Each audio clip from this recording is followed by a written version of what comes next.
नमस्कार दोस्तों, स्वागत है आपका आपके अपने YouTube चैनल एग्ज़ाम बाइट पर। जैसा कि आप जानते हैं, अभी हाल ही में रेलवे ने आरपीएफ एसआई के लिए एग्ज़ाम कंडक्ट कराए थे, जिसकी आंसर की आ गई है। हम इस वीडियो में एक एक करके सारी ही दिन की शिफ्ट्स को देखेंगे। आज हम 2 दिसंबर 2024 को शिफ्ट 1 देखेंगे, जो सुबह 9 से 10:30 के बीच में हुई थी। पेपर का लेवल बहुत अच्छा आया था। इस बार जो रेलवे ने क्वेश्चन पूछे हैं वो थोड़े हट के क्वेश्चन पूछे हैं। इस तरीके के लेवल के क्वेश्चन वो पहले नहीं पूछता था। कैलकुलेटिव पेपर आया है, लेकिन हमारी क्या अप्रोच होनी चाहिए। कैलकुलेटिव पेपर आया, इसका मतलब ये नहीं कि रेलवे चाहता था कि हम क्वेश्चंस को विद इन टाइम के अंदर कंप्लीट ना कर पाए। वो ये देखना चाहता था कि हमारी अप्रोच क्या है। तो अब देखते हैं आपने किस तरीके से सॉल्व किया होगा। आप जरूर देखिएगा और मैं आपको बताऊंगा कि किस तरीके से कम टाइम में एक तरीका हो सकता है पेपर को सॉल्व करने का। तो चलिए शुरू करते हैं। देखते हैं पहला क्वेश्चन क्या आया था 2 दिसंबर 2024 की सुबह 9 से 10:30 की शिफ्ट में। और भी एग्जाम वाले जो बच्चे हैं वो इसको देख सकते हैं, एमटीएस सीएचएसएल वाले, उनके लिए भी हेल्पफुल रहेगा, क्योंकि पेपर का लेवल रेलवेज ने ट्रेडिशनल जो रेलवे जिस लेवल का क्वेश्चन पूछता है उससे हटके पूछा है इस बार के लिए। तो देखते हैं पहला क्वेश्चन क्या आया था। देखिए पहला क्वेश्चन ये कहता है कि प्राइस पेट्रोल का 75% इंक्रीज हो जाता है, ठीक है।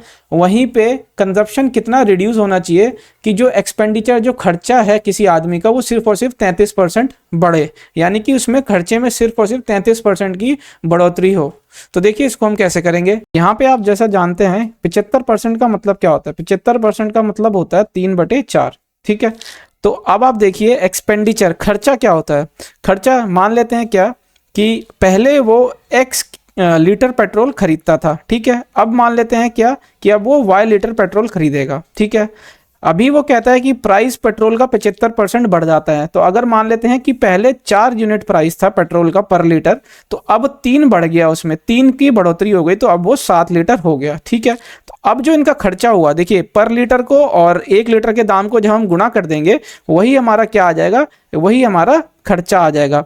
तो इस 4x की वैल्यू हमें क्या दे रखी है, मान लेते हैं क्या कि वो पहले क्या थी 100 रुपये, और अब कितना हो गया खर्चा, 33% बढ़ गया। तो अब 100 रुपये की चीज 33% बढ़ के कितनी हो जाएगी, 133, ठीक है। अब आप यहाँ पे 4x/7y इज इक्वल टू 100/133 कर दीजिए। अब 7 को अगर आप इससे काटेंगे तो 7 से एक बारी में चला जाएगा और 9 से 63 है ना, तो 4 से ये 25। तो आप यहाँ पे देखिए कि अगर वो 25 रुपए पहले खर्चा करता था तो अब कितना कर रहा है, 19 रुपए। तो ये सीधा दिख रहा है हमको 6 की कमी। 6 की कमी कितने पे दिख रही है, 25 पे। और परसेंटेज में निकालने के लिए हम इसको 100 से गुणा कर देंगे, तो 25 से ये 4 बार चला गया, तो 6 चौक 24। तो 24% की इसमें कमी आई, खर्चे में इसकी कमी करनी पड़ेगी, ठीक है। तो इसका सही आंसर क्या हो जाएगा, 24%। इस तरीके के क्वेश्चन को यहाँ समझाने के लिए मैंने आपको यहाँ x और y लिया है, लेकिन आपको करना क्या है, सीधा एक्सपेंडिचर को लेना है। 100 से 133 हो गया, ठीक है। अब 1 लीटर का दाम पहले 4 था, अब हमारा 3 बढ़ के 7 हो गया, तो 4 से ये 25 हो जाएगा, 7 से ये सीधा 19 बारी में चला गया। तो हमें यही वाला अप्रोच रखनी है, ये आपको सिर्फ समझाने के लिए किया है।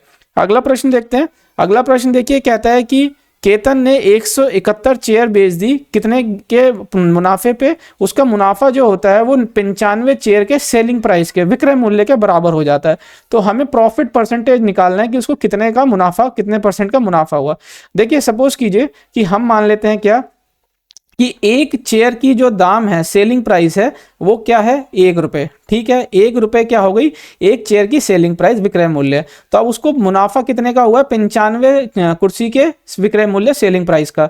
तो जो प्रॉफिट निकलता है वो निकलता क्या, प्रॉफिट परसेंटेज निकलता है, पहले ऊपर मुनाफा, तो मुनाफा हो गया 95 रुपये, क्योंकि एक चेयर का हमने माना है 1 रुपये, तो 95 आ गया। अब उसने बेची कितनी है, 171 चेयर, ठीक है। अब 171 चेयर का जो सेलिंग प्राइस हो जाएगा वो कितना हो गया, 171 रुपये, लेकिन मुनाफा प्रॉफिट निकलता है कॉस्ट प्राइस पे। अब कॉस्ट प्राइस, अब सेलिंग प्राइस में आ गया क्या हमारा 171, और सेलिंग प्राइस में से जब हम प्रॉफिट को माइनस कर देंगे तो हमारा आ जाएगा कितना, कॉस्ट प्राइस, क्योंकि यहाँ मुनाफा दिख रहा है। तो 95 को जब आप इसमें से माइनस कर देंगे 171 में से, तो ये हमारा कितना आ जाएगा, 76, ठीक है।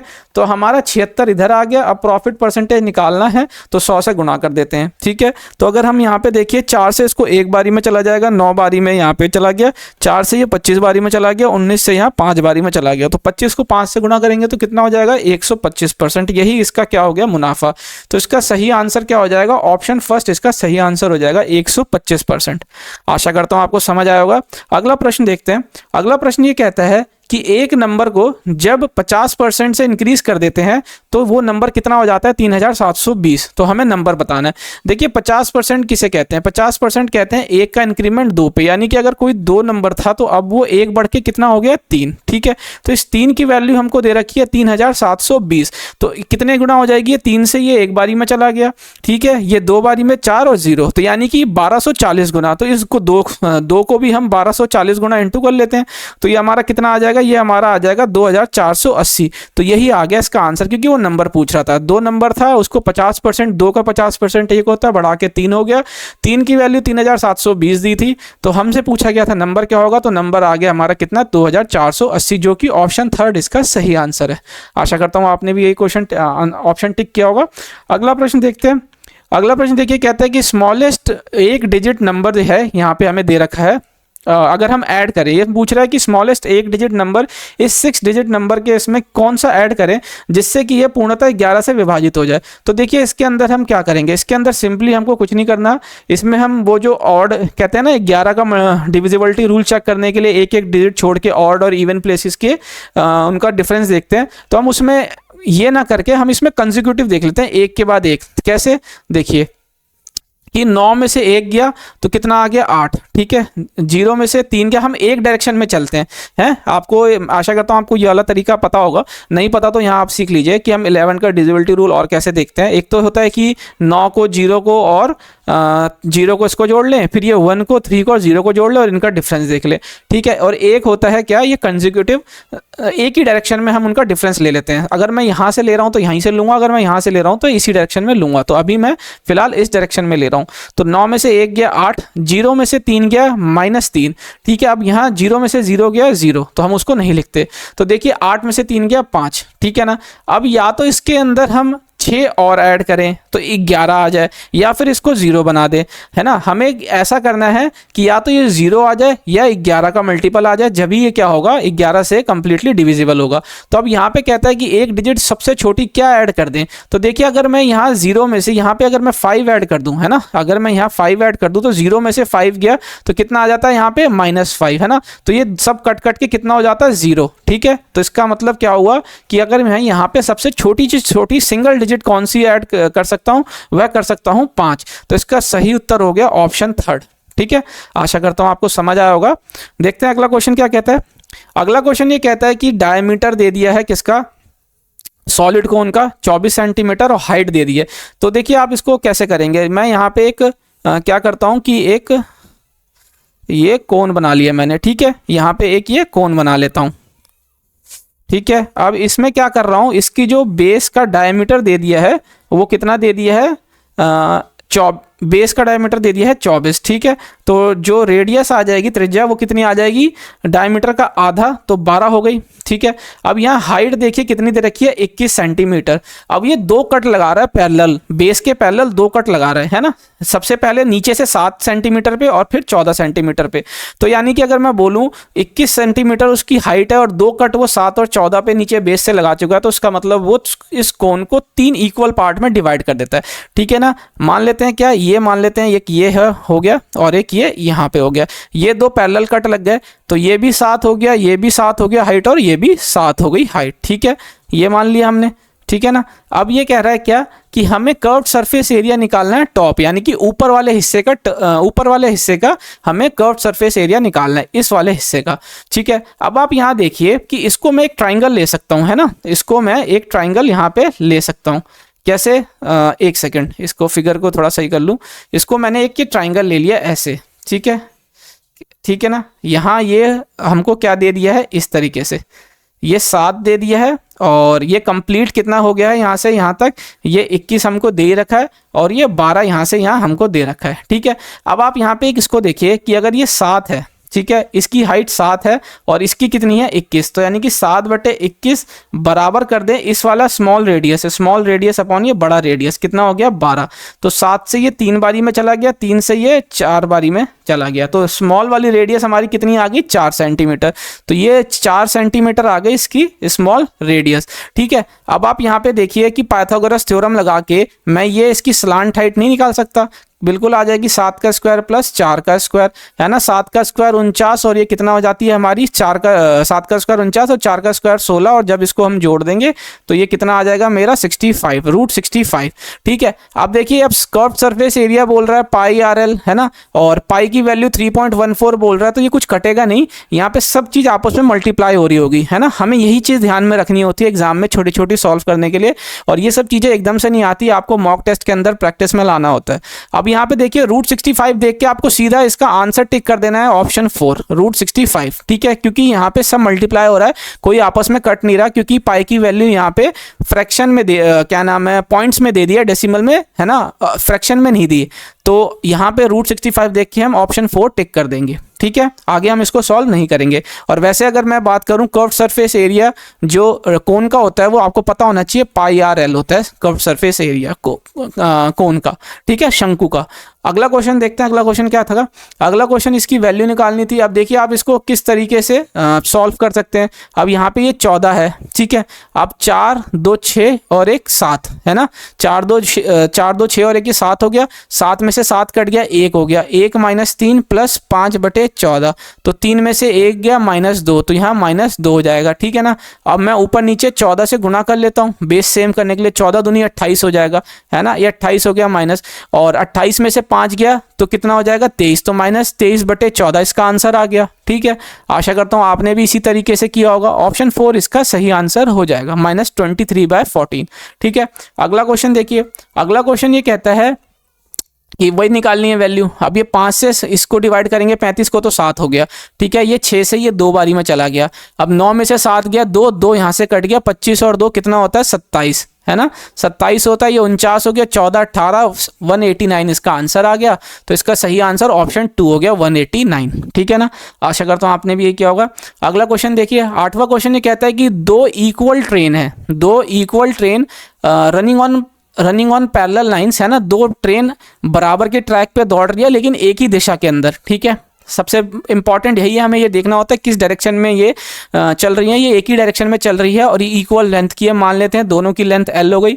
एक की स्पीड 51 दे दी है, दूसरे की स्पीड 42, ठीक है, 42 दे दी है। अब ये कह रहा है कि जो ज़्यादा तेज चल रही है ट्रेन, यानी कि ये 51 वाली ये 42 वाली को 16 सेकंड के अंदर क्रॉस कर दे रही है। ठीक है, कितने में 16 सेकंड के अंदर। हमको लेंथ निकालनी है ईच ट्रेन की, तो यहाँ पे रिलेटिव स्पीड का कंसेप्ट लगता है। जब भी याद रखिए कि कोई दो वस्तु ऑब्जेक्ट अगर एक डायरेक्शन में जाते हैं तो उनकी स्पीड क्या हो जाती है माइनस, ठीक है, और जब वो अपोजिट डायरेक्शन में जाते हैं तो उनकी स्पीड क्या हो जाती है प्लस। अब इसको कैसे याद रखना है आपको, ये एक प्रैक्टिकल सिचुएशन में याद रखना है कि जब कभी आप ट्रेन में बैठते हैं तो कोई ट्रेन अगर आपके साथ साथ चल रही होती है तो आपको साथ वाली गाड़ी में बैठा हुआ आदमी की शक्ल ईजिली दिख जाती है, पता चल जाता है कि उसमें कौन सा आदमी है, औरत है, बच्चा है, क्या है।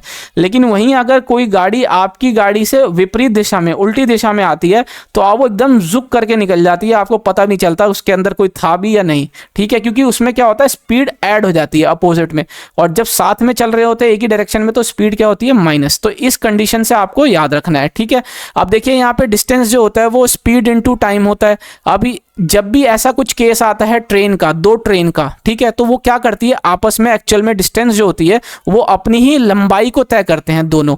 ठीक है ना, तो अपनी ही लंबाई को तय करेंगे तो L डिस्टेंस ये अपनी तय करेगा और L डिस्टेंस इसकी लंबाई तय करेगा, तो 2L हो गई। अब स्पीड की बात करें तो एक डायरेक्शन में जा रहा है तो माइनस हो जाएगी, तो 51 में से जब हम 42 निकाल देंगे तो ये हमारा कितना आ जाएगा, ये हमारा आ जाएगा 9। ठीक है, और आप यहाँ देखिए मीटर की बात हो रही है तो ये किलोमीटर पर आवर में है, तो इसको कन्वर्ट कर लेते हैं 5/18 से गुणा करके मीटर पर सेकंड में। अब हमको ये टाइम दे दिया है कितना 16 सेकंड का। ठीक है ना, अब देखिए 9 से ये 2 बारी में चला गया, 2 से ये 8 बारी में चला गया, 2 से ये 4 बारी में चला जाएगा और 5 चौक 20 हो जाता है, 20 मीटर की एक की लंबाई आ गई। तो इसका सही आंसर क्या हो जाएगा, ऑप्शन सेकंड इसका सही आंसर हो जाएगा 20 मीटर्स। ठीक है, 20 मीटर्स इसका सही आंसर हो जाएगा। आशा करता हूं आपको समझ आया होगा। अगले प्रश्न की ओर बढ़ते हैं, देखते हैं अगला प्रश्न क्या कहता है। देखिए अगला प्रश्न जो है ये थोड़ा लेंथी प्रश्न है, मैं आपको रिकमेंड करूंगा कि ऐसे क्वेश्चंस को जिसके अंदर इतना बड़ा डेटा आपको दे रखा है ना, जिसके अंदर आपको इतना बड़ा डेटा दे रखा है, आप ऐसे क्वेश्चंस को लास्ट में अटेम्प्ट करें। तो मैं भी यहाँ पे आपको लास्ट में ही अटेम्प्ट करूंगा, क्योंकि मैं आपको एक तरीके से बता रहा हूँ कि एग्जाम के अंदर आपको पेपर कैसे अटेम्प्ट करना है। ठीक है ना, आने वाला NTPC का एग्जाम है उसके अंदर आपको ध्यान रखना है। तो ये वाले क्वेश्चंस को मैं लास्ट में बताऊंगा आपको। तो चलिए अगला क्वेश्चन देखते हैं। अगला क्वेश्चन देखिए, कहता है कि राहुल 734 किलोमीटर का डिस्टेंस नाव में 30 घंटे में कवर करता है यदि वो धारा के विपरीत चलता है, और 12 घंटे लेता है अगर वो धारा के दिशा में चलता है। तो हमें ये बताना है कि धारा की, है ना, धारा की गति स्पीड क्या है स्ट्रीम की। तो हमेशा याद रखिए अगेंस्ट की जब बात होती है तो हमारी क्या हो जाती है, माइनस, है ना। ये क्या होगी, ये बोट की स्पीड हो गई, ठीक है, और ये क्या हो गई हमारी, ये स्ट्रीम की स्पीड हो गई। तो यानी कि दोनों की स्पीड माइनस हो जाती है। और वित्त की बात होती है, वित्त की यानी कि स्पीड धारा की स्पीड के साथ चल रहा है, धारा की गति के साथ बोट चल रही है, तो दोनों की स्पीड क्या हो जाती है, प्लस। और distance is equal to speed into time का फॉर्मूला यूनिवर्सल है, ये भी यहाँ पे स्पीड बोट एंड स्ट्रीम के कंसेप्ट में भी है डिस्टेंस फॉर्मूला लगता है। तो देखिए डिस्टेंस कितना हो गया, अभी यहाँ पे स्पीड की बात हो रही है तो हम सीधा स्पीड निकाल लेंगे। तो स्पीड जो हो जाता है वो डिस्टेंस अपॉन टाइम हो जाता है। तो पहले मैं बात कर लेता हूँ किसकी, पहले मैं बात कर लेता हूँ x प्लस वाई, है ना, विद दिस स्ट्रीम की। तो x प्लस वाई की अगर मैं बात करूं विद दिस स्ट्रीम तो ये कितना आ गया, 734/12, 12 घंटे, है ना। डिस्टेंस कितना है हमारा 734 और टाइम लग रहा है 12। अगेंस्ट दी स्ट्रीम की अगर मैं बात करूं 734/30, ठीक है, ये हो गया। अभी यहाँ पे पूछता क्या है, स्ट्रीम की निकालनी है। तो हमें किसकी वैल्यू निकालनी है, यहाँ पे हमें वैल्यू निकालनी है y की, ठीक है। तो अब हम यहाँ पे इसको माइनस कर लेते हैं, ठीक है। जब आप इसको माइनस करेंगे तो देखिए ये माइनस हो गया, माइनस माइनस प्लस माइनस, ठीक है। तो ये x कट गया, यहाँ पे 2y आ जाता है। और अगर आप यहाँ पे देखें तो 734 को मैं कॉमन निकाल लेता हूँ, 1/12/1/30, ठीक है, यही हो गया, है ना। और यही हो गया ना। अब मैं अगर देखूं यहाँ पे कि ये कितना आ जाएगा हमारा, इसको सॉल्व कर लेंगे तो 12 में से यहाँ पे मैं लिख लेता हूँ 734, और देखिए यहाँ पे 30 आ जाएगा, यहाँ 12 आ जाएगा, है ना। एलसीएम ले लें, ऐसे ही कर ले, तो मैंने ऐसे कर लिया। 18/30 इंटू ये 12 हो जाएगा, ठीक है। 6 पंजे 30 हो गया, और 6 3 18, 3 से ये कितनी बारी में चला गया, 4 बारी में। और ये 5 4 जब 5 होगा 20 होता है, तो 20 आ गया। 2 से मैं इसको डिवाइड कर देता हूँ, कितना हो जाता है ये 2 से हमारा। एक चीज और ध्यान रखनी है कि ये बगल में 2y आया है, ठीक है। तो ये 2 इधर आके मल्टीप्लाई हो जाएगा नीचे आके, है ना। तो ये 20 तो हुआ था 734 बटे, अब ये कितना हो जाएगा 40 इज इक्वल टू y, है ना। तो 4 से अगर मैं इसको काटता हूँ तो 4 से एक बारी में चला गया 3, और ये 8 से 32 हो जाता है, 14 हो गया, और ठीक है ना। और 3 से 12 हो जाता है, बच गया 2, 5 से 20 बारी में, ठीक है। ये आ गया, और यहाँ पे पॉइंट आ जाएगा। अब नीचे 1 0 था ऑलरेडी, तो यहाँ पे क्या हो जाएगा, पॉइंट 1 डिजिट और पहले आ जाएगा। तो 18.35 किलोमीटर प्रति घंटा क्या हो जाएगी, ये स्पीड हो जाएगी स्ट्रीम की। तो इसका सही आंसर क्या हो जाएगा, ऑप्शन फर्स्ट 18.35, ठीक है। आशा करता हूं आपको समझ आया होगा। अगला प्रश्न देखते हैं, अगला प्रश्न क्या कहता है। अगला भी सिंप्लीफाई करने, देखिए 8 से ये 32 4 बारी में चला गया, 5 से ये 3 बारी में चला गया, 5 से ये 6 बारी में चला गया, 6 पंजे 30, है ना। 3 प्लस ये 6 पंजे 30 हो जाएगा, ये कितना हो गया 33। तो 4 गुना 33 हो जाता है, 132 होता है। इसका सीधा आंसर क्या है, ऑप्शन फर्स्ट 132। अगला क्वेश्चन देखते हैं। अगला क्वेश्चन देखिए, बहुत ही अच्छा क्वेश्चन है। इसके अंदर कहता है कि x जो है इनवर्सली प्रोपोर्शनल है किसके, y³ - 1 के, ठीक है। और जबकि उसकी वैल्यू कितनी आ जाती है 6। तो देखिए हम इसको कैसे लिख सकते हैं, देखिए x है इनवर्सली प्रोपोर्शनल हो गया किसके, y³ - 1 के, ठीक है। इसको मैं, और जब इनवर्सली का साइन हटाऊंगा तो क्या हो जाएगा, इक्वल टू का साइन, और जब इनवर्सली का साइन हटा के इक्वल टू का साइन लगाते हैं तो कांस्टेंट आ जाता है, ठीक है ना, कांस्टेंट। और ये y³ - 1 इधर आ गया। अब यहाँ पे क्या कहता है कि x इनवर्सली प्रोपोर्शनल है किसके, इसके, और इक्वल टू है 6, यानी x की वैल्यू 6 आ जाती है कब, है ना, 6 आ जाती है कब, जब y की वैल्यू 3 हो जाती है। तो यहाँ से k की वैल्यू हम सीधा निकाल सकते हैं, क्या, देखिए 6 गुना कितना हो जाएगा हमारी k की वैल्यू, 3 की वैल्यू 27 हो जाती है, 27 में से 1 गया तो कितना आ गया हमारा 26, ठीक है, कितना आ गया हमारा 26। और जब हम इसको मल्टीप्लाई करेंगे तो कितना हो जाएगा, ये हमारा 156 k की वैल्यू। अब यहीं पे हमें x की वैल्यू निकालनी है, ठीक है, निकाल लेते हैं। k की वैल्यू 156 आ गई, और y की वैल्यू 8 है, तो 8 का क्यूब माइनस 1, तो 156, और 8 का क्यूब कितना होता है 512, 512 में से 1 गया 511, 156/511, जो कि ऑप्शन थर्ड इसका सही आंसर है, ठीक है। आशा करता हूं आपको समझ आया होगा। अगला प्रश्न देखिए, अगला प्रश्न ये कहता है कि मानव की, देखिए ये भी सेम क्वेश्चन रिपीट हुआ है, एक ही टाइप का क्वेश्चन 2 बार एग्जाम में आया है। इस क्वेश्चन को भी हम लास्ट में करेंगे। ये जो क्वेश्चन छोड़ा था मैंने सेम वही क्वेश्चन है, सेम डेटा बदल दिया गया। अगला प्रश्न देखिए, कहता है कि गिवन दे रखा है हमको क्या, 40 की पावर 0.11 x के बराबर दे दी है, और 40 की पावर 0.1 y के बराबर दे दी है, x की पावर z बराबर दे दी है y स्क्वायर के, और हमसे क्या पूछता है, z क्या है क्लोज। देखिए बहुत ही इंपॉर्टेंट और बहुत ही अच्छा क्वेश्चन पूछा गया है। अब देखिए यहाँ पे हम क्या करते हैं कि वैल्यू रखते हैं, सिंपली क्या करते हैं ना, x की वैल्यू क्या दे दी है 40 की पावर 0.11, ठीक है। इसकी पावर है क्या z, is equal to y 5 की पावर दे दिया 0.1, 40 की पावर, और ये आ गया 2। ठीक है, तो अब आप यहाँ देखिए एक चीज कि जब बेस बराबर होता है और पावर की बात होती है तो पावर इक्वेट हो जाती है ना। तो यहाँ पे अगर मैं 0.11 इंटू जेड की बात करूँ और जब मैं 0.1 को कर दूंगा तो ये 0.2 से इंटू कर दूंगा तो 0.2 हो जाएगा। यहाँ से जेड की वैल्यू क्या आ गई 0.2 अपॉन 0.11, तो दोनों जगह से जब पॉइंट हटेगा तो ऊपर 2 जीरो आएगा और नीचे 1 जीरो आएगा, यहाँ से 1 जीरो कट गया तो 20/11 हो गया। तो जब हम इसको काटेंगे तो ये 11 से एक बारी में गया, कितना हो गया 11। ठीक है, तो 11 हो गया है ना, बच गया 9, जीरो आता है, पॉइंट लग गया तो 8 से 88 हो जाता है। तो 1.8 वाला इसका आंसर आ जाएगा, जो कि हमारा कौन सा सही है, ऑप्शन फर्स्ट हमारा सही है, 1.82 इसका सही आंसर। आशा करता हूं आपने भी ऐसी किया होगा और सही आंसर टिक किया होगा। अगला क्वेश्चन देखते हैं। अगला क्वेश्चन ये कहता है कि सेलिंग प्राइस 16 किताब का विक्रय मूल्य 16 बुक का बराबर है क्रय मूल्य यानी कॉस्ट प्राइस 12 बुक के। तो हमें बताना है कि उसको लॉस हुआ या गेन। तो देखिए ऐसे क्वेश्चन को हम क्या करते हैं, कॉस्ट प्राइस, वैसे तो सिंपली क्या करेंगे, कॉस्ट प्राइस वाली चीज नीचे आ जाती है, ठीक है, और सेलिंग प्राइस वाला इधर आके सेलिंग प्राइस वाली चीज ऊपर आ जाती है। तो 4 से 4 बारी में गया, 4 से 3 बारी में गया, है ना। तो क्या हो जाएगा, 4 की चीज उसने 3 पे बेच दी, यानी कि 1 का लॉस हो जाता है, 1 का घाटा कितने पे, 4 पे। तो 1/4 आप जैसा कि जानते हैं किसे कहते हैं हम, 25% को। तो 25% का इसका लॉस हो जाएगा, जो कि सीधा सीधा हमको दिख रहा है क्या, ऑप्शन फर्स्ट इसका सही आंसर। ठीक है, अभी कैसे हुआ इसको थोड़ा सा मैं बता देता हूं कि सेलिंग प्राइस 16 किताब का बराबर दे दिया है कितने के, कॉस्ट प्राइस कितने, 12 बुक के। तो यहां से कॉस्ट प्राइस और सेलिंग प्राइस का अगर मैं अनुपात ले लेता हूं, ठीक है, तो ये कितना आ जाएगा, ये आ जाएगा 12 cost price upon selling price, तो 16/12, है ना। ये वाला स्टेप मैं सीधा यहाँ पे लिख दिया। आपको भी ऐसे ही करना है ऐसे क्वेश्चंस के अंदर, है ना, ये स्टेप नहीं लिखना, टाइम बचाना है। अगला क्वेश्चन देखते हैं।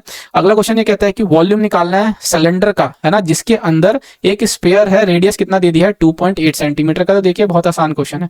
अब इस क्वेश्चन को देख के कैलकुलेशन में से भी हमें डरना नहीं है, ठीक है ना। ये मान लेते हैं क्या ये स्पेयर है, इसकी रेडियस दे दिया है हमको, ये टच हो रहा है इधर, है ना, फिगर पे मत जाइएगा, ये भी टच हो रहा है। तो इसकी रेडियस 2.8 दे रखी है, ठीक है। अभी क्या करना है हमें, क्या, find the volume of cylinder, cylinder का वॉल्यूम निकालना है। तो वॉल्यूम क्या होता है सिलेंडर का, सबसे पहले तो इसका फॉर्मूला देखिए, πr²h। पाई की वैल्यू हमको 22/7 लेनी है। अभी यहाँ पे आप देखिए कि इसकी रेडियस की बात होगी, सिलेंडर के रेडियस की, तो सिलेंडर का रेडियस जो है यहाँ से ये किसके बराबर हो जाएगा, 2.8 के, ठीक है ना। अब स्क्वायर की बात हो रही है तो हम क्या कर लेंगे, 2.8 को 2 बार लिख लेंगे। अभी हाइट की बात होती है तो देखिए हाइट क्या हो जाता है, हाइट हो जाता है 2.8 प्लस 2.8, है ना, 2 टाइम्स 2.8, ठीक है, यही मैं हाइट को बोल सकता हूँ 2 बार 2.8। अभी आप यहाँ पे देखिए 7 से इसको मैं अगर काट दूं तो ये कितनी बारी चला गया, 0.4 पॉइंट, कितनी बारी चला गया ये, 0.4। अभी हम इसको पूरा सॉल्व नहीं करना, अगर हम सॉल्व करने बैठेंगे तो हम तो बड़े मूर्ख होंगे। हमें सीधा सीधा क्या देखना है कि हमें मल्टीपल देख लेते हैं हम यहाँ पे। अभी आप देखिए 11 का मल्टीपल आप मत चेक कीजिए, क्योंकि हो सकता है कि एग्जामिनर ने, क्या पता, अभी मैंने भी चेक नहीं किया, क्या पता 11 का मल्टीपल हम इसके अंदर मतलब काफी 1 से 2 ऑप्शन के अंदर 11 का मल्टीपल प्रेजेंट हो। हम सीधा यहाँ पे क्या देखेंगे, 7 का मल्टीपल, क्योंकि 7 इसमें भी आ रहा है, 7 इसमें भी आ रहा है ना। तो 7 का मल्टीपल देख लेते हैं। तो देखिए सबसे पहले तो ये ऑप्शन हमारा जो ग्रीन टिक हो रहा है इसका मतलब ये सही है ना। 7 का मल्टीपल देख लेते हैं हम यहाँ पे, तो 7 से एक बारी में चला जाएगा ये, ठीक है, जल्दी जल्दी देखते हैं 7 से डिवाइड करके। 6 बज गया, 63 हो जाएगा, 63 है 49 हो गया, 7 7 14, तो 7 का मल्टीपल ये तो है। 7 14 जीरो नहीं गया, फिर एक जगह 7 से 2 4 28, है ना, नहीं चला गया, फिर 7 2 14 हो जाता है, फिर ये 56 हो जाता है, ये 38 हो जाएगा, 35 और ये 34 बच गया, यानी कि 7 से ये भी डिविजिबल नहीं, 7 2 14 हो जाएगा, फिर 0 हो जाएगा, 7 28 होता है 28, और ये कितना हो जाता है हमारा 1 14 44, तो यानी कि 7 से ये भी विभाजित नहीं हो रहा। तो इसका मतलब एकमात्र ऑप्शन जो 7 से कट रहा है वो क्या है, ऑप्शन नंबर फर्स्ट हमारा एकमात्र ऑप्शन है जो 7 से कंप्लीटली डिविजिबल है। इसका मतलब इसका सही आंसर क्या हो जाएगा, 1। एग्जाम में भी हमें यही करना है, अब हमें इसको आगे कैलकुलेट नहीं करना। अगला क्वेश्चन देखिए। अगला क्वेश्चन कहता है कि सबसे स्मॉलेस्ट रेशियो पूछ रहा है। अब सबसे स्मॉलेस्ट रेशियो पूछ रहा है तो आप देखिए ऐसे क्वेश्चन को कैसे करते हैं। तो ये 19/36, मैं तो ऐसे कर लेता हूँ 17/33 हो जाता है, ठीक है, यहाँ पे 11/60 हो जाता है और 29/42, है ना। तो अब देखिए ये सबसे बड़ा क्या हो जाएगा, है ना, 19/36 हो गया। और नहीं, इसको मैं कैसे करूंगा, देखिए इसको मैंने कैसे किया, इसको मैं इसको ऐसे नहीं करूंगा, यहां मैं अप्रॉक्स ले लेता हूं। क्यों, अभी देखिए आप सबसे पहले कि जो P/Q की बात हो रही है, अब ये पूछ रहा है कि स्मॉलेस्ट रेशियो जब होगा जब Q जो है ज्यादा हो, यानी कि बड़ा हो, है ना, जब बड़ा होगा। तो अब आप देखिए इसका मैं उल्टा कर लेता हूं, अगर मैं यहाँ पे 36/19 को करूं तो 19 दूनी 38 होता है, तो ये बराबर हो जाएगा 1.9 समथिंग के, ठीक है। इधर मैं इसको देखता हूं 33/17 को अगर मैं बात करूं 17 दूनी 34 होता है ना, तो ये भी 1.8 या 9 के समथिंग जाएगा। अगर मैं यहाँ देखूं 60/11, है ना, तो ये 11 5 या 55 होता है, तो ये 5.4 समथिंग जाएगा, ठीक है। अगर मैं इसको देखूं 42/29, तो 29 दूनी की बात करूंगा तो ये मेरा कितना हो जाएगा, ये मेरा हो जाएगा 60 हो जाएगा ना, तो ये 58 टाइम्स कितना हो जाएगा। तो लेकिन ये भी हमारा किसके आसपास जा रहा है, 1 पॉइंट समथिंग के आसपास जाएगा।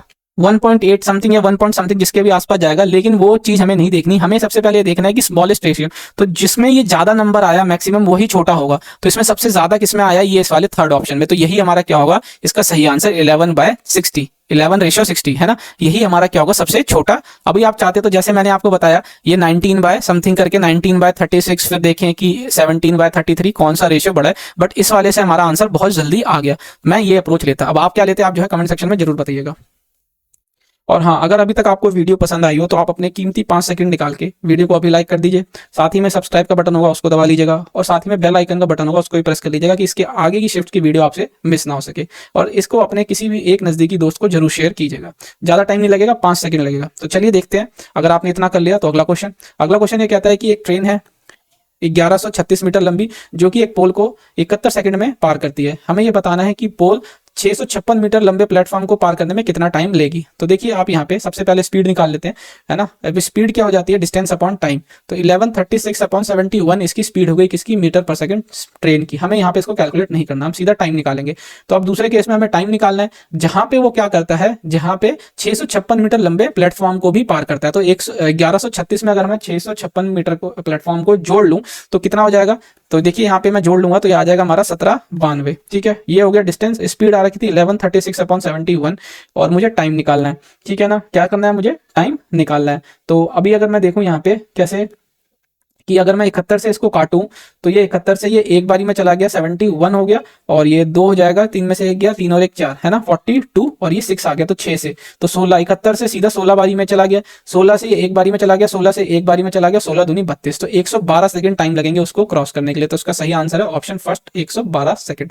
ठीक है, अगला क्वेश्चन देखते हैं। अगला क्वेश्चन देखिए, कहता है कि 2 ट्रेन के द्वारा अलग अलग दिन में कितना टाइम लगता है लखनऊ से चंडीगढ़ जाने में, इसके बारे में डेटा हमको दे रखा है। ठीक है, इसके बारे में क्या कर रखा है, डेटा दे रखा है, और हमें इस डेटा को पढ़ना है और इसके नीचे जो है क्वेश्चन को उत्तर देना है। तो देखिए, यदि अगर लखनऊ से चंडीगढ़ के बीच की दूरी 754 किलोमीटर है, तो हमें डिफरेंस बताना है किसका, between the average speed of train x और वाई ऑन डे 3।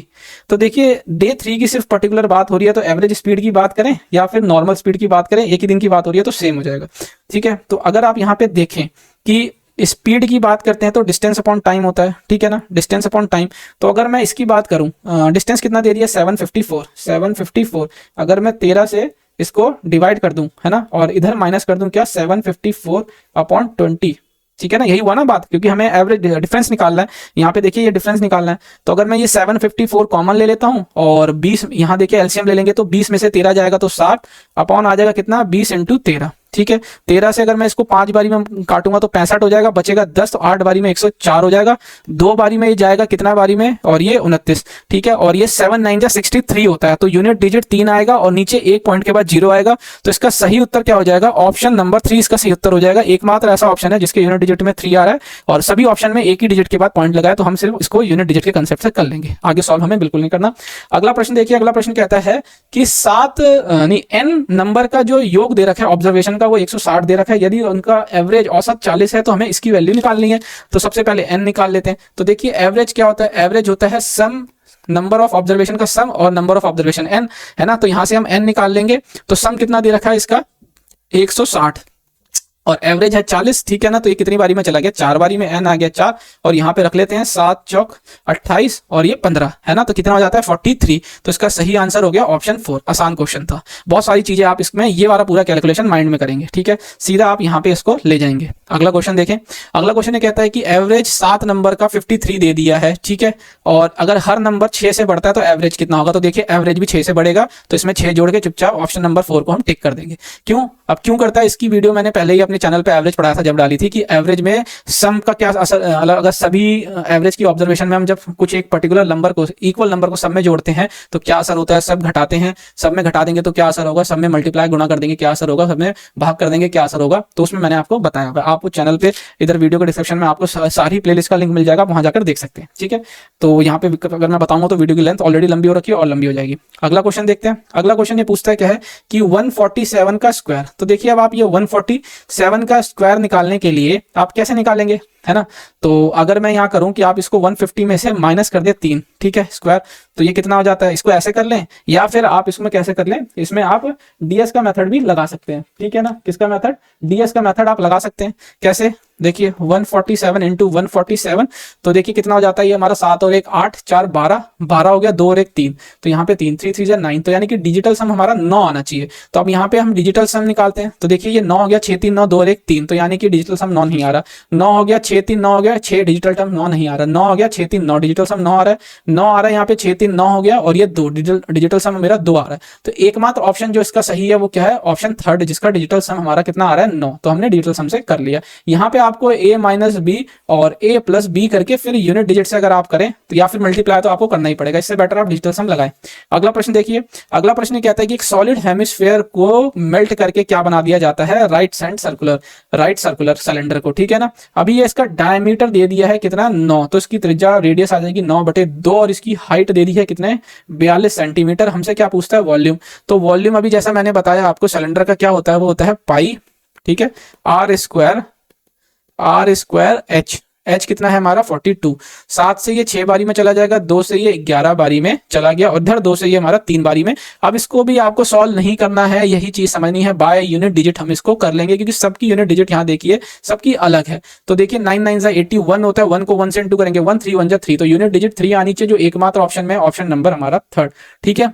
आशा करता हूं आपको समझ आया होगा। अगला प्रश्न की ओर बढ़ते हैं। अगले प्रश्न में देखिए कहता है कि ड्यूरिंग सेल, एक सेल के दौरान राघव ने क्या किया है, एक बुक खरीदी है जिसके ऊपर अंकित मूल्य 70 था 40% डिस्काउंट पे, और पेन खरीदा 20 रुपए का जिसपे उसको 35% का डिस्काउंट मिला, तो उसको टोटल डिस्काउंट कितना मिला या टोटल उसने कितना बचा लिया ये बताना है। तो देखिए 70 का 40% हम निकालेंगे तो कितना हो जाता है 28, तो 28 रुपए तो उसने यहाँ बचा लिए, और 20 का अगर मैं 35% निकालूं तो कितना हो जाता है 7, तो 7 रुपए उसने यहाँ निकाल लिए, है ना। तो 28 और 7 35, जो कि ऑप्शन थर्ड इसका सही आंसर है। 35 रुपए उसने बचा लिए इस सेल के अंदर किताब और पेन खरीदने में राघव ने। अगला क्वेश्चन देखिए, अगला क्वेश्चन कहता है कि एलसीएम एचसीएफ 2 नंबर का ये दे दिया है, एक नंबर हमारा 57 हो चुका है। तो देखिए हमारा 19 से ये 3 बारी में चला जाता है ना, और 3 से इसको मैं काट दूं तो 3 3 9 हो जाता है, और 8 24, तो 38 इसका आंसर आ जाएगा। कैसे कि 2 नंबर के प्रोडक्ट का जो सम, प्रोडक्ट जो होता है 2 नंबर का, वो उनके एलसीएम और एचसीएफ के प्रोडक्ट के बराबर होता है। हमने यहां से निकाल लिया, ये वाला हमने कंसेप्ट लगाया। आशा करता हूं आपने भी ऐसे किया होगा। अगला क्वेश्चन देखते हैं। अगला क्वेश्चन देखिए, इसको वल्गर फ्रैक्शन के अंदर P बाय Q के फॉर्म में हमें इसको लिखना है। तो देखिए 54 है, तो इसको मैं 99 लिख सकता हूँ। 54 के ऊपर बार है, 0.54 के ऊपर, 54 नहीं 0.54 के ऊपर बार है, तो अगर मैं बार हटाऊंगा तो ये मैं इसको 99 लिख सकता हूँ, ठीक है। यहीं पे 0.2 और 3 के ऊपर बार है, तो मैं इसको 23 माइनस 2, क्योंकि जिस पे बार नहीं होता वो माइनस करते हैं, और जितने पे बार होता है उतना 9 लगाते हैं, और बाकी अगर जितने पे बार नहीं होता ना उतना हम 0 लगा देते हैं, ठीक है। अभी आप यहाँ देखिए कि ये 54/99 हो गया, और ये 21/90 हो गया। तो ये मैं ऊपर नीचे 11 से मल्टीप्लाई इधर कर देता हूँ, और इधर मैं ऊपर नीचे 10 से मल्टीप्लाई कर देता हूं डिनोमिनेटर बराबर बनाने के लिए। तो ये कितना हो जाता है 540 इधर से आ गया, ठीक है, और इधर से आ जाएगा 11 के 11 गया 22 और 1 ये 23 है ना। तो 1 4 3 7 5 2 7, तो ये 771/990 आ गया। तो इसका सही आंसर ऑप्शन फर्स्ट हो जाएगा, 771/990, ठीक है। आपने भी ऐसे किया होगा। अगला क्वेश्चन देखते हैं। देखिए अगला क्वेश्चन ये कहता है कि what will be the difference in, अच्छा अब यहाँ इस क्वेश्चन को देखिए, इस क्वेश्चन को कैसे करना है। ये कहता है कि अभी की पॉपुलेशन किसी कंट्री की, किसी टाउन की, शहर की दे दी है, कितनी 18 और ये कितनी हो गई 2 बार 4 18 40 है ना। ये अभी क्या है, टाउन की करंट प्रेजेंट पॉपुलेशन, जो कि ऐसा बताया जा रहा था कि हर साल 25% से बढ़ रही थी। तो हमें डिफरेंस बताना है, किसका डिफरेंस, कि 3 साल पहले क्या थी और 2 साल पहले। तो देखिए 3 साल पहले जो पॉपुलेशन अच्छा बढ़ रही है, तो बढ़ रही है तो इसका मतलब 2 साल पहले जो होगी वो ज्यादा होगी कंपैरिजन टू 3 इयर्स, ठीक है। तो मैं क्या करता हूं, पहले की सेकंड ईयर 2 है ना, 2 इयर्स बिफोर की अगर मैं बात करूं, मान लेते हैं एक्स थी पॉपुलेशन, ठीक है, क्या थी हमारी पॉपुलेशन एक्स थी। यहां हमने माना कि 2 साल पहले बिफोर की बात कर रहे हैं, तो 2 साल पहले अगर टाउन की पॉपुलेशन एक्स थी, है ना, तो अब वो 1 साल बढ़ेगी, तो देखिए 25% का मतलब कितना होता है, 1 पे बढ़ोतरी कितने पर 4 पे 1 की बढ़ोतरी, यानी कि 5/4 हुई, और 2 साल का मतलब यानी कि 2 बारी 5/4 हुई, और अब जाके पॉपुलेशन कितनी हो गई हमारी 18, और ये 4 बार 0, ठीक है, ये इस तरीके से हो गई। तो ये 5 से 5 25 हो गया, 25 को इधर से मैं कर देता हूँ, तो ये 4 बारी में कितना चला गया, 25 चौका 100 होता है, ठीक है। यहाँ से 2 साल पहले की अगर मैं पॉपुलेशन निकालूं तो कितनी हो जाएगी, 180 इंटू 10 इंटू 4 का क्यूब, ठीक है, ये हो गई। अभी मैं यहाँ पे क्या कर लेता हूँ कि 3 इयर्स बिफोर की मान लेता हूँ, कि 3 इयर्स बिफोर की पॉपुलेशन को मैं जेड मान लेता हूँ, ठीक है। अब 3 बार बड़ी होगी, तो ये 5/4 5/4 और ये 5/4 3 बार हुई होगी, ठीक है। तो यहाँ पे कितना आ जाएगा, ये मेरा 00 और ये 00। तो देखिए 25 को ये 4 बारी में चला गया, फिर 5 से ये 1 10 2 बारी में चला गया। तो z की वैल्यू अगर मैं देखूं तो ये 180 हो गई, प्लस कितना हो गया ये मेरा 2 × 4 की पावर 4। ठीक है, अभी मैं इनका डिफरेंस लेना है हमें। ठीक है, तो मैं x माइनस जेड कर लूं तो यहाँ पे देखिए 180 यहाँ से मैं कॉमन ले लेता हूँ। ठीक है, और 4 की क्यूब मैं कॉमन ले लूंगा, 4 की क्यूब मैं कॉमन ले लूंगा तो ये बच गया 10, और 10 में से ये बच गया यहाँ हमारा 2, और एक ये कितना 4 क्यूब लिया तो बचा कितना यहाँ पे 1 4, तो 4 2 जा 8, तो 8 बच गया हमारा। तो ये मेरा आ जाएगा 180, और 4 की क्यूब हो जाता है मेरा 64, और 10 में से 8 गया 2। ठीक है, इतना कैलकुलेशन हमने कर ली। अब इसके बाद कैलकुलेशन करने की जरूरत नहीं है, मैं यूनिट डिजिट से भी अब यहाँ पे आंसर हम निकाल सकते हैं। कैसे? देखिए 4 2 जा 8 होता है, और 8 8 जा 64 है ना, 1 0 और 4, तो यानी कि 40 वाला हमारा आंसर होगा, जो कि एकमात्र ऑप्शन हमें दे रखा है, ऑप्शन फर्स्ट। तो यही इसका सही आंसर हो जाएगा। अगला क्वेश्चन देखते हैं। देखिए अगला क्वेश्चन ये कहता है कि एचसीएफ और एलसीएम दे रखा है 2 नंबर का ये, और अगर एक नंबर 9/2 टाइम्स है दूसरे के, तो हमें लार्जर नंबर बताना है। तो यहाँ पे मैंने वही वाला कंसेप्ट लगाएंगे कि 2 नंबर का जो प्रोडक्ट होगा वो इनके एलसीएम एचसीएफ के मल्टीप्लाई के बराबर हो जाएगा। ठीक है, तो अगर मैं यहाँ पे देखूं 2 से ये 2 5 10 हो जाता है, और ये इतना हो गया। ठीक है, और 9 से अगर ये 3 बारी में इधर चला जाएगा तो कितनी बारी में 19 है ना, और इधर आ जाएगा तो ये 19, तो x की वैल्यू कितनी आ जाएगी यहाँ पे 19। ठीक है, x की वैल्यू कितनी आ गई 19, क्योंकि यहाँ x स्क्वायर हो जाता है और ये 19 का स्क्वायर हो जाएगा, तो x की वैल्यू आ गई 19। लार्जर नंबर पूछ रहा है तो लार्जर नंबर हमारा यही हुआ है ना, 9 × 19, जो सीधा सीधा 171, यानी कि ऑप्शन 4 हमारा इसका सही आंसर है। आशा करता हूं आपको समझ आया होगा। अगला क्वेश्चन देखिए कि average price of 3 items of furniture is इतना है ना, और यदि उनके प्राइसेस इस अनुपात में है तो देखिए क्या होगा। इसको जोड़ लेते हैं हम, 7 3 10 5 15। 15x की जो वैल्यू दे रखी है वो किसके बराबर दे रखी है 15915 है ना, 15915 × 3। ठीक है, अब आप यहाँ देखिए इसको निकाल लीजिए। 3 से ये 5 बारी में चला गया, 5 से ये कितनी बारी में चला गया, 5 से 15 हो जाता है, 1 5 से, और ये 8 40 और 3, यानी x की वैल्यू आ गई 3183। तो हमें ये बताना है क्या, प्राइस ऑफ कॉस्टलीस्ट यानी कि सबसे महंगी वस्तु। तो सबसे महंगी वस्तु क्या है, ये 7, तो 7 × 3 183 है ना, तो 7 या 21 यूनिट डिजिट 1 आनी चाहिए, तो इसका मतलब ऑप्शन 3 हमारा सही है। ठीक है, अगला क्वेश्चन देखते हैं। अगला क्वेश्चन देखिए कहता है कि वॉशिंग मशीन की लिस्ट प्राइस यानी मार्क प्राइस हमें इतनी दे रखी है 41,000, यदि वो किसी दुकानदार को रिटेलर को 2 सक्सेसिव डिस्काउंट के बाद मिलती है, कितना 12 और 30% को। ठीक है, और वहीं रिटेलर्स को क्या करना है, रिटेलर्स उस पर 25% का मुनाफा करना चाहता है, यानी प्रॉफिट करना चाहता है 50% डिस्काउंट देने के बाद। तो उसको ये बताना है कि किस प्राइस पे वॉशिंग मशीन को मार्क करना है, यानी कि उसका मार्क प्राइस वो दुकानदार रिटेलर क्या रखना चाहिए। ठीक है, अब देखिए इस क्वेश्चन को हम कैसे कर सकते हैं। सबसे पहले देखिए रिटेलर यानी दुकानदार को ये मशीन कितने में पड़ेगी। सबसे पहले उसको 12% का डिस्काउंट यानी कि 88/100 पे पड़ी, या तो उस पर सक्सेसिव डिस्काउंट का फॉर्मूला लगाए, बट वो मत लगाइएगा क्योंकि यहाँ पे पॉइंट में आ जाएगा, बात खराब हो जाएगी, कैलकुलेशन बहुत लंबी हो जाएगी। तो 2 0 से ये 2 0 चला गया, इधर 2 0 से ये 2 0 चले गए। ठीक है, तो रिटेलर को जो पड़ रही है 41 × 88 × 70 की।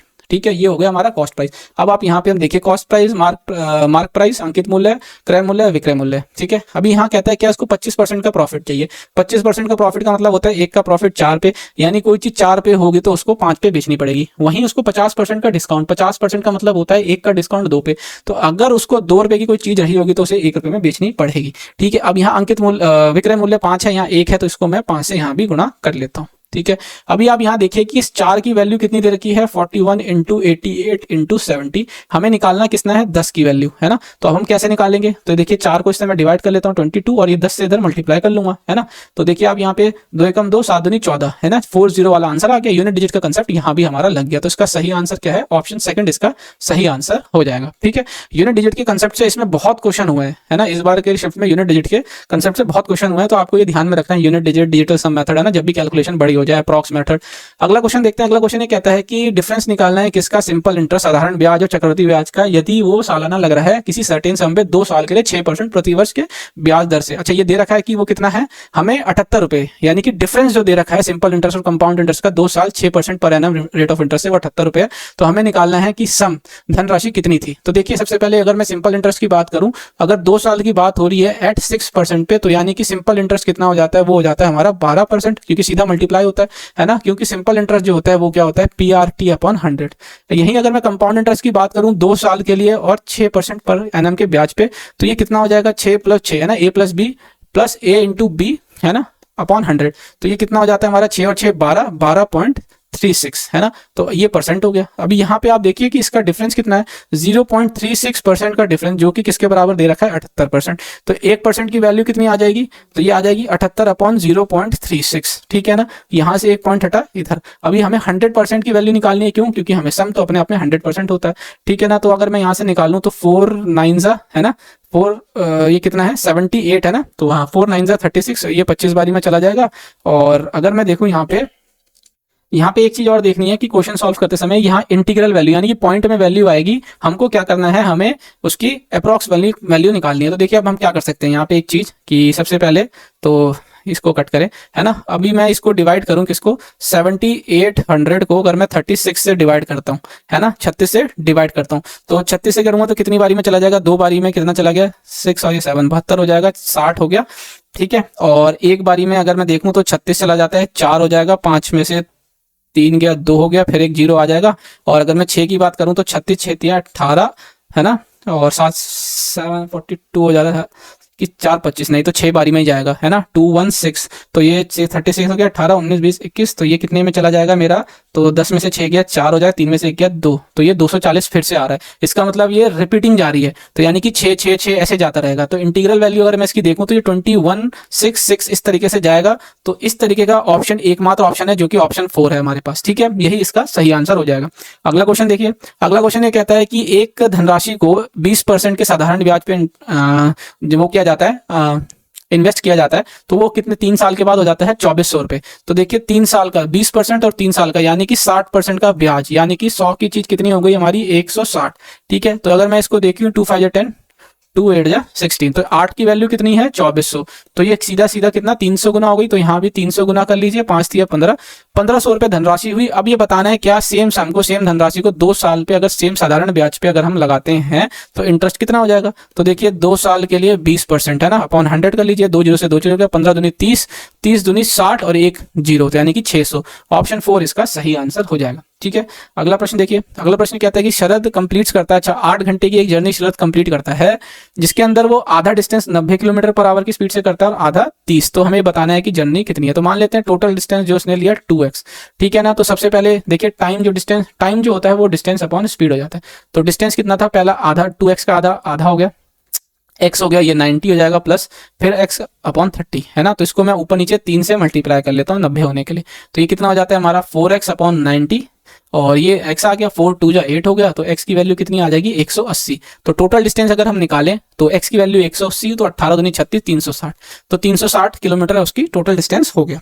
अगला प्रश्न देखिए, अगला प्रश्न कहता है कि इसमें से लार्जेस्ट बताना है आपको, कौन सा सबसे बड़ा है। तो देखिए 87 को 2 से इंटू करेंगे तो बड़ा आएगा 9 27, तो यानी कि ये वाला बड़ा हो गया, है ना, 2/3। अब इस 2/3 को मैं क्या करूं, अब अगले से देखता हूं, है ना, 2/3 को अब मैं देखता हूँ इससे, तो 21 को 2 से करूंगा तो कितना हो जाता है, ये मेरा 42 और 3 इसको इससे करूंगा तो 42 और इसको करूंगा तो 60, तो यानी कि कौन सा बड़ा हुआ, ये बड़ा हो गया, ठीक है। अभी मैं इसको इससे इंटू करता हूँ तो 6 दूनी 12 6 दूनी 12 13, यानी कि 13 20 हो जाता है, और मैं इसको करूंगा तो 45 5 हो जाएगा, 90 और 4 45 है ना, 90 हो गया 4 94, तो यानी कि सबसे बड़ा वाला क्या होगा मेरा 20/21। तो ये सबसे बड़ा फ्रैक्शन कौन सा हो गया 20/21, क्योंकि 13 20 आ रहा है, ठीक है। इसमें हमने क्या करना है कि कॉन्सिक्यूटिव मल्टीप्लाई करते हैं। एक बार अगर मैं और अगर इसको अच्छे से बताऊं तो हमने किया क्या इसके अंदर कि हमने इसके जो फ्रैक्शंस थे ना इनको मल्टीप्लाई करा आपस में। कैसे, देखिए इसको इससे मल्टीप्लाई करते हैं, इसको इससे मल्टीप्लाई करते हैं, जो बड़ा आता है उसको हम कंसिडर करेंगे उस फ्रैक्शन को। जैसे मैंने इसको इससे किया तो देखिए 9 27 होगा, और 87 का दुगुना करेंगे तो ये बड़ा, यानी कि जिस साइड का बड़ा आएगा मुझे वही फ्रैक्शन आगे कंटिन्यू करना है। इस फ्रैक्शन को मैं काट देता हूँ। अब यहाँ पे अगर मैं देखूं कि अब मैं 21 को 2 से मल्टीप्लाई करूं और इसको इससे मल्टीप्लाई करूं, तो 21 को 2 से करूंगा तो 42 हो जाएगा, 3 2 जा और ये 60 हो जाएगा। तो इसका मतलब अब ये फ्रैक्शन भी कट गया, है ना, ये फ्रैक्शन भी कट गया। अब मैं इस वाले फ्रैक्शन को इससे करूंगा, इसी तरीके से करेंगे तो हम देखेंगे कि हमारा सबसे बड़ा फ्रैक्शन ये आएगा। अगला प्रश्न देखिए, अगला प्रश्न कहता है कि थर्ड प्रोपोर्शन निकालना है हमें। थर्ड प्रोपोर्शन का मतलब अगर x है ना, थर्ड प्रोपोर्शन इसका x दे दिया। थर्ड प्रोपोर्शन का मतलब क्या होता है, 38 को अगर हम 2 बार करें मल्टीप्लाई और उसको डिवाइड कर दे 76 से, ठीक है। तो ये कितना आ जाएगा मेरा 2 से अगर मैं देखूं तो 2 3 जा 6 और 6 हो जाएगा, 2 8 जा तो 38 से 38 चला गया 19, तो यानी x की वैल्यू कितनी आ गई 19, जो कि ऑप्शन 2 मेरा सही आंसर है, ठीक है। आशा करता हूं आपको समझ आया होगा। अभी क्या है, एक क्वेश्चन मेरा रह गया था जो मुझे आपको बताना था, वो मैं आपको बता देता हूं। उसमें क्या था कि मैंने बोला था आपको 2 क्वेश्चन थे एक्चुअली में, ऐसे मैं आपको एक क्वेश्चन बताता हूँ, इसका लेंथी था इसको, अगर एग्जाम में तो अगर अगर एक तरीके से देखा जाए जिस हिसाब से पेपर कैलकुलेटिव आया, ये 2 क्वेश्चन तो छोड़ने ही पड़ते, अदरवाइज अगर बहुत ही अच्छी कैलकुलेशन है तभी आप इसको कर पाएंगे। तो देखिए इसको अगर हम करें तो कैसे करेंगे। क्वेश्चन ये कहता है कि ललित की एवरेज अर्निंग पर मंथ पहले 3 महीने में किसी साल के कितनी दे रखी है, वो दे रखी है हमें 22,272। अप्रैल के अंदर जो उसकी अर्निंग है वो क्या है, 75% ज्यादा है इस 22,272 के। ठीक है, अभी हमें क्या करना है कि पूरे साल की एवरेज तो हमें दे दी है कितनी, 84,460 रुपए। हमें मई से दिसंबर तक की एवरेज मंथ सैलरी निकालनी है ललित की। तो देखिए कैसे करेंगे। सबसे पहले देखिए आप यहाँ पे 84460 इंटू 12 है ना, ये आगे हमारे पूरे साल की टोटल इनकम माइनस कर लेते हैं। अब इसको माइनस कैसे करेंगे, देखिए किससे करेंगे। तो सबसे पहले हम करते हैं क्या, अप्रैल ये हमारी किसकी, ये पहले 3 महीने की सैलरी। तो पहले 3 महीने की सैलरी क्या है, 22272 ये एवरेज है और उसका सम निकालने के लिए 3 से हमने गुणा कर दिया। क्यों किया, देखिए हम जैसे कि मैंने बताया एवरेज जो होता है वो सम अपॉन नंबर हो गया हमारा। तो ये हमें क्या करना है, सम निकालने के लिए एवरेज को नंबर से गुणा कर देते हैं। ठीक है, यही हमने यहाँ पे किया। आशा करता हूँ आपको समझ आया होगा। अब आप सीधा सीधा देखते हैं। ठीक है, अब इसमें जोड़ देते हैं क्या, अप्रैल की सैलरी। अप्रैल की सैलरी क्या है, इस वाली सैलरी यानी कि एवरेज सैलरी के, ये ध्यान रखना है, ये पॉइंट यहां मिस हो जाता है। एवरेज सैलरी के यानी कि 22272 इसका 75% ज्यादा। 75% ज्यादा का मतलब होता है 3/4। 75% का मतलब होता है 4 पे 3 की बढ़ोतरी, तो यानी कि 7/4 हो गया ये। ठीक है, कितना हो गया, 7/4। अब हमें एवरेज निकालना है। एवरेज निकालने के लिए बचा हुआ यानी कि बचा इसमें से मई से दिसंबर तक कितना हो जाएगा, 8 महीना। तो यानी कि 8 से हम इसको डिवाइड कर लेते हैं। क्या कर लेते हैं, 8 से अब हम इसको डिवाइड कर लेते हैं। तो देखिए इसको अगर मैं देखूं 24 32, ठीक है ना। अभी आप यहाँ पे देखिए, इसको मैं इससे डिवाइड कर लूं, 8 को इससे डिवाइड करूं इस वाले को, तो क्या हो जाएगा है ना। मैं इसको अगर देखिए यहाँ पे हर एक स्टेप को मैं लिखूंगा तो दिक्कत हो जाएगी। तो मैं क्या करता हूँ, यहाँ पे ऐसे सिंपली यहाँ दोनों जगह 8 को, सॉरी सब जगह यहाँ पे मैं 8 से इधर डिवाइड आपको दिखा देता हूँ करके। देखिए 4 से अगर मैं करूंगा तो ये 2 बारी में चला गया है ना, 4 2 जा 8 और 4 4 1 हो गया, 4 1 हो गया, 15 20 हो जाता है। 2 से ये 6 बारी में चला गया। तो 8 से ये सीधा सीधा 8 बारी में चला जाएगा। कैसे, तो 8 दूनी 16 हो जाता है, 6 हो जाएगा ना, 7 8 जा 56 और ये 8 8 जा 64, 8 चौक 32 ये हो गया। इसी तरीके से यहाँ पे भी ये 2784 आ गया। ठीक है, 2784 आ गया। अब यहाँ पे देखिए 6 पंजे 30 हो जाता है, 6 5 3 9 हो जाएगा, 6 6 6 दूनी 12 ये हो गया। माइनस कर लेते हैं और अगर मैं यहाँ देखूं तो 27 यहाँ अगर मैं देखूं 27840 आ जाएगा। कैसे, अगर मैं इसको कॉमन ले लेता हूँ 7 3 10, सॉरी यहाँ पे भी एक दे रखा है, तो अगर मैं इसको कॉमन नहीं लेता है ना, 27 इसको कॉमन नहीं लूंगा तो ये 3/7/4 इधर आ गया। ठीक है, तो ये हो जाएगा 4 दिया 12, 12 और 7 कितना हो जाएगा हमारा 19 हो जाएगा। ठीक है, तो इसको अगर मैं काट दूं तो ये कितना हो जाएगा मेरा 19/4 ना। तो 4 से ये मैं कितनी हो जाएगा, कितनी बार चला जाएगा 24 24 और ये 32 हो जाएगा, नहीं 9 से 36 36 और बच गया 2 6 24। ठीक है, तो ये 126690 माइनस 696 इंटू 19। ठीक है, 6 9 जा 54 आ रहा है यूनिट डिजिट यहाँ पे, 6 9 जा 54। तो अगर मैं 4 तो देखिए 10 में से 4 जाएगा तो यूनिट डिजिट 6 आए, तो 6 यूनिट डिजिट वाला आंसर हो जाएगा, जो कि ऑप्शन 3 हमारा सही है। कैलकुलेशन के अंदर भी जो है हम थोड़ा बहुत तरीका निकाल लेते हैं कि कैसे हम जल्द से जल्द अपने आंसर को निकाल सके। ठीक है, जरूरी नहीं है कि सारी कैलकुलेशन करें। यहाँ पे क्या अगर यहाँ पे हम करते तो ये कैलकुलेशन थोड़ी सी गड़बड़ होने का चांसेस बढ़ जाते, तो यहाँ थोड़ा सा हमने इसको सिंप्लीफाई करके इधर लिया। वैसे तो एग्जाम के अंदर मेरे को लगता नहीं इतना टाइम बचता कि अगर ये क्वेश्चन करते, अगर ऊपर के जितने क्वेश्चन थे उसको आप फास्ट करते तो आप शायद इस क्वेश्चन को भी अटेम्प्ट कर पाते। सेम ऐसे ही क्वेश्चन था ये वाला भी, जो कि हमसे ये वाला क्वेश्चन सेम डेटा पे पूछा, डेटा अलग था लेकिन पैटर्न सेम था। तो आप इसका आंसर जो है कमेंट सेक्शन में बताइए कि आपने कितने टाइम के अंदर किया और कब किया था एग्जाम, अगर आपने दिया है तो स्टार्टिंग में किया था या एंड में किया था या कर भी पाए थे कि नहीं कर पाए थे। तो आशा करता हूँ आपको समझ आया होगा। अभी तक जितने भी क्वेश्चन थे हमने सारे क्वेश्चन करे है ना, 35 के 35 क्वेश्चन। और सॉल्यूशन अच्छा लगा हो तो वीडियो को लाइक कीजिएगा, चैनल को आशा करता हूँ अभी तक आपने सब्सक्राइब कर लिया होगा और बेल आइकन को भी प्रेस कर लिया होगा, जिससे कि इसकी दूसरे शिफ्ट की वीडियो का नोटिफिकेशन आपसे मिस ना हो सके। तब तक एग्जाम बाइट चैनल को देखने के लिए बहुत बहुत धन्यवाद। मिलते हैं अगली वीडियो में।